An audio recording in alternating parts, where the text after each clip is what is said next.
அருப்புக்கோட்டை மாவட்டம் மெய்வடி சாலை பகுதியைச் சேர்ந்த இவர்தான் சாலை அருண். இயற்கை வேளாண்மை மீதான இவரது ஆர்வம் இயற்கை வேளாண் அறிஞர் நம்மாழ்வாரிடம் அழைத்து சென்றது. அவர் கற்றுக் கொடுத்த பாடம் சாலை அருணை இந்தியா முழுவதும் பயணிக்க வைத்தது. கடந்த 2021ஆம் ஆண்டில் வெறும் 300 ரூபாய் பணத்துடன் இருசக்கர வாகனத்தில் பயணத்தை தொடங்கினார். தமிழ்நாடு முழுவதும் மட்டுமின்றி கேரளா, கர்நாடகா, ஆந்திரா, தெலுங்கானா, மகாராஷ்டிரா, மேற்கு வங்கம், அஸ்ஸாம், ஒடிசா, பீகார், ஜார்க்கண்ட் உள்ளிட்ட 20க்கும் மேற்பட்ட மாநிலங்களில் பயணம் செய்த சாலை அருண் விவசாயிகளுடன் சந்திப்பு, விதை பகிர்வு, விதை மீட்பு என அவரின் பயணம் அமைந்தது. நான் 2012 நம்மாழ்வார்கிட்ட ட்ரைனிங் போனேன், இயற்கை விவசாய ட்ரைனிங். அப்போ இயற்கை விவசாயம் ட்ரைனிங் போனதுக்கப்புறம் எப்படிலாம் விவசாயம் பண்ணணும், எப்படி நிரந்தர வேளாண்மை எப்படி பண்ணணும், அது என்னென்ன உரங்கள் எல்லாமே எப்படி போடணுங்கிறத கற்றுக்கிட்டதுக்கப்புறம் விதைகளில் எனக்கு ஆர்வம் வந்தது. அப்போ மோட்டார் சைக்கிள் டைரிஸுங்கிற சேகுவாரோட ஒரு மூவி பார்த்ததுனால இந்தியா முழுக்க போய் விதைகளை கலெக்ட் பண்ணணுன்னு ஒரு ஆசை இருந்தது. சரி, முதல்ல தமிழ்நாட்டில் போய் கலெக்ட் பண்ண ஆரம்பிப்போன்னு வெறும் கையில் ஒரு 150,000 வச்சுக்கிட்டு ஒவ்வொரு இடத்துலையே வேலை செஞ்சுக்கிட்டே அப்படியே பண்ணையில் போய் சுற்ற ஆரம்பித்தேன். அப்புறம் நண்பர்கள் உதவி மூலயமா ஒரு 5 வருஷம் தமிழ்நாடு முழுக்க பயணம் பண்ணி இலவசமாக ஒரு 70,000 கிலோமீட்ரு சுற்றி நாட்டு காய்கறி விதையை யார் விதை உற்பத்தி பண்ணுற இன்ட்ரெஸ்ட் இருக்காங்களோ அவங்களுக்கு மட்டும் கொடுத்துட்டு இருந்தேன். சரி, இதை இந்தியா முழுக்க நம்ம விதைகளை கலெக்ட் பண்ணலான்னு ஆரம்பித்தோம். அதுக்கப்புறம் கிட்டத்தட்ட ஒரு 300 ரக காய்கறி விதைங்க. சொரக்கான்னு பார்த்திங்கன்னா 25 ரகம், தக்காளியில் ஒரு 20 ரகம், கத்திரிக்காயில் ஒரு 50 ரகம், இப்படி ஒவ்வொன்றுலேயும் நிறையா டைவர்சிட்டியாக இங்கே இருக்கிறத பார்க்க முடிஞ்சுது. நாட்டு ரக காய்கறி விதையை வங்கியாக ஆரம்பித்து அதை குறைஞ்ச விலையில் நம்ம கொடுக்கலான்னு முடிவு பண்ணேன். ஒரு 20 ரூபா பாக்கெட்டு அந்த மாதிரி குறைஞ்ச விலையில் வீட்டு தோட்ட அளவில் கொடுக்க ஆரம்பித்தேன். மக்களோட சப்போர்ட் ரொம்ப நிறையா இருந்தது.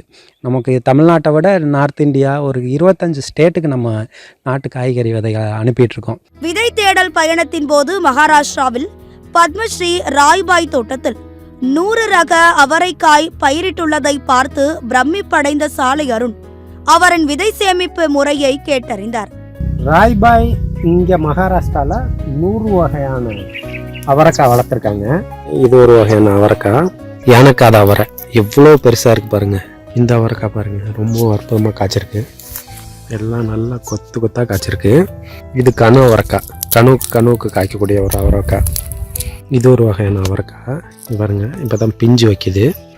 இது பட்டாணி வகையை சார்ந்தது. இங்கே பாருங்கள், பாரம்பரிய முறையில் அவரை விதையை சேகரித்து வைக்கிறாங்க. இந்த மாதிரி மண்பானையில் சாணியும் மண்ணையும் வச்சு பூசி சீல் பண்ணிடுறாங்க. இது உள்ள சாம்பலும் அவரை விதையும் போட்டு வச்சுருக்காங்க. இந்த மாதிரி சீல் பண்ணிட்டா பூச்சி பிடிக்கிறது இல்லை. இதெல்லாம் அவங்க சேகரித்த விஷயங்கள். பம்ப்கின் வெரைட்டிஸ், பீக்கிங் வெரைட்டி, அவரைக்காய் வெரைட்டி எல்லாமே இவங்க 100 வகையான அவரைக்காய்க்கு மேலே சேகரிச்சிருக்காங்க. ஒரு கேரட் 1/2 கிலோ என்ற அளவில் விளைவிக்கும் குஜராத் விவசாயியை சந்தித்த சாலை அருண் அவருடன் விதை பகிர்வை செய்து கொண்டார். கேரட் ஹார்வெஸ்ட் பார்க்க போகிறோம். இங்கே பாருங்கள், செடி கிட்டத்தட்ட முழங்கால் உயரத்துக்கு மேலே இருக்குது. ஒன்று ஹார்வெஸ்ட் பண்ணால் கிட்டத்தட்ட 1/2 கிலோ வரும் போல்.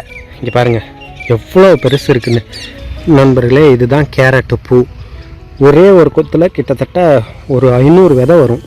இங்கே பாருங்கள், இது ஒவ்வொரு பூவும் ஒவ்வொரு கேரட் விதை வரக்கூடியது. இந்த கேரட்டு விதை நமக்கு கிடச்சிருக்கு. ஒடிசா மலைவாழ் கிராமத்தில் விவசாயிகளின் விதை சேமிப்பு முறையை பார்வையிட்டு அவர்களுடன் கலந்துரையாடிய சாலை அருண் கேழ்வரகில் 10 ரகங்கள் பயிரிட்டுள்ளதை பார்த்து ஆச்சரியமடைந்தார். ஒடிசாவில் ஒரு வில்லேஜில் இருக்கும். இங்கே 10 வகையான கேழ்வரகு பயிரிட்டாங்க. இதோட நேம் கண்ட் மிரான்னு சொல்கிறாங்க.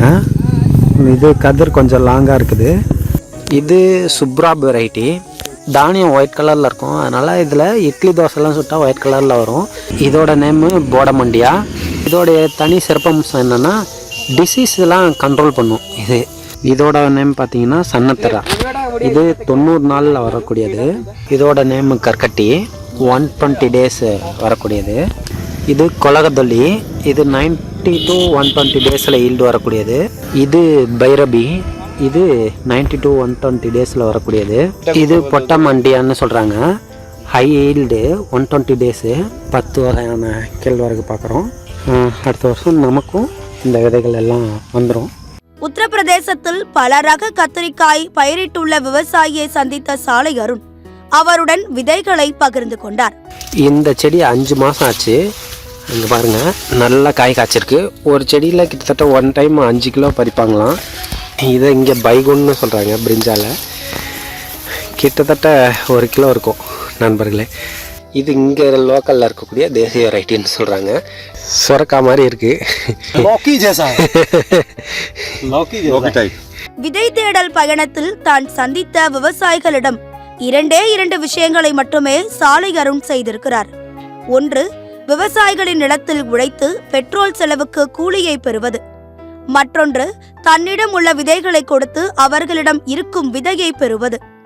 இப்படியாக நாடு முழுவதும் 80,000 கிலோமீட்டர் பயணித்து 55 ரக கத்திரிக்காய், 30 ரக தக்காளி, 20 ரகம் சுரைக்காய், 15 ரகம் புடலங்காய், 10 ரகம் கேழ்வரகு, 9 ரக சோளம் உள்ளிட்ட 300 வகையான நாட்டு காய்கறி விதைகளுடன் தமிழ்நாடு திரும்பினார் சாலை அருண்.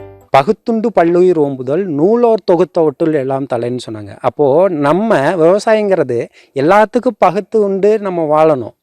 அதுதான் நூலோர் தொகுத்த ஒட்டுள் எல்லாம் தலையா அப்படின்னு சொல்கிறாங்க. அப்போது நாம் எல்லா உயிரோடையும் சேர்ந்து வாழ கற்றுக்கிட்டோம். ஆனால் செயற்கை விவசாயத்தில் மனுஷன் மட்டும்தான் வாழணும், மனுஷன் நினைக்கிறத மட்டும்தான் அங்கே விளையணும்னு நம்ம நினச்சது தான் பெரிய தவறாக இருக்குது. அதனால தான் நிறைய அழிவு. இன்றைக்கி ஹாஸ்பிட்டல் நிறையா பேர் போகிறாங்க. நிறைய நோய்கள் இங்கே நாட்டில் பெருகி கிடக்கு. அப்போது ஆஸ்பத்திரி பெருகுது. ஆஸ்பத்திரி அதிகமானால் நோய் குறையணும்ல, அப்படி குறையாமல் அதிகமாகுது. அதுக்கு காரணம் நம்ம இயற்கை உணவை நுகர்றதை விட்டுட்டு செயற்கை உணவுக்கு மாறினது தான் ஒரே காரணமாக இருக்குது. கற்பகத்தரு என்ற பெயரில் விதை வங்கி தொடங்கி மிக குறைந்த விலையில் விதைகளை கொடுத்து ஒவ்வொரு விவசாயிகளிடமும் நம்பிக்கையை விளைவித்து வருகிறார் சாலை அருண். விதைகளும் குழந்தைகளுமே பூமி தாயின் கடைசி நம்பிக்கை. நமது முன்னோர்கள் 2000 வகையான தாவரங்களில் விளைந்த உணவை உண்டு நோயின்றி வாழ்ந்தனர். ஆனால் தற்போது அதிகபட்சம் வெறும் 20 வகையான தாவரங்களுக்குள் சுருக்கிவிட்டார்கள். பகுத்துண்டு பல்லுயிர் ஓம்புதல் நூலோர் தொகுத்தவற்றுள் எல்லாம் தலை என்பது திருக்குறள்.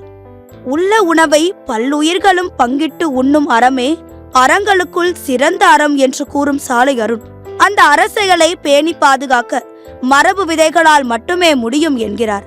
பல்லாயிர ஆண்டுகால மரபை கொண்டிருக்கும் பாரம்பரிய விதைகளே விவசாயிகளின் பேராயுதம். தற்சார்பு வாழ்வியலுக்கு அடித்தளமிடும் மரபு விதைகள் பற்றிய தேடலும் பரவலாக்கமும் வெற்றி நடை போட வைக்கிறார் இந்தியாவின் விதை போராளி. சத்தியம் செய்திகளுக்காக ஃப்ரைடே ஃபார் ஃபார்மர்ஸ் இயக்கம்.